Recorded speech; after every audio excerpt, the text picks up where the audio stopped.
আসসালামু আলাইকুম। হ্যালো পেরেক জনগণ, কেমন আছেন সবাই? কিছু কিছু মানুষের সঙ্গে প্রথম দেখাতেই খুব আপন মনে হয়, আবার অনেক এমন মানুষের সঙ্গেও পরিচয় হয় যাদের সঙ্গে হাজারবার দেখা হওয়ার পরেও দূর সম্পর্কের আত্মীয় বলেও মনে হয় না। আমার মনে হয় এটা শুধু আমার ক্ষেত্রে নয়, প্রায় সবার ক্ষেত্রেই হয়ে থাকে। যেমন আমি আজকে আমার একটা আপুর বাসায় গিয়েছিলাম প্রথমবারের মতো, এবং ওই বাসাতে যাওয়ার পরে আমার মনেই হচ্ছিল না আমি প্রথমবার এসেছি।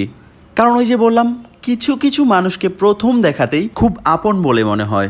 আমাদের যাওয়ার কথা শুনেই আপু মোটামুটি বাজারটাকেই বাসায় তুলে নিয়ে এসেছিলেন। আপুর রান্না করা প্রায় সবগুলা খাবার মজাদার হইলেও এর মধ্যে শ্রেষ্ঠ খাবার ছিল সবজি, যেটা খেতে এতটাই মজাদার ছিল যে আমি প্রথমবার সবজি দিয়ে খাওয়ার পরে লাস্টে আবার সবজি দিয়ে পোলাও খেয়েছিলাম। আমার মনে হয় আমার পুরা জীবনে এতটা পোলাও আমি কারো বাসায় খাইনি। আপু মনে হয় বুঝতে পেরেছিল ভেজিটেবলটা আমার খুব ভালো লেগেছে, তাই পার্সেল করে কিছুটা ভেজিটেবল আমাদেরকে দিয়ে দিয়েছিল।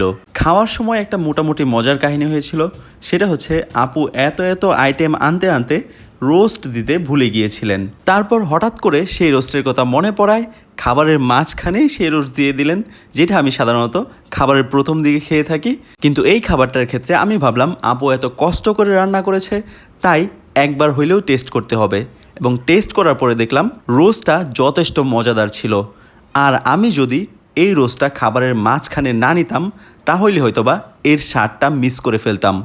আজকের মতো এতটুকুই। সবাই ভালো থাকবেন, সুস্থ থাকবেন। আল্লাহ হাফেজ।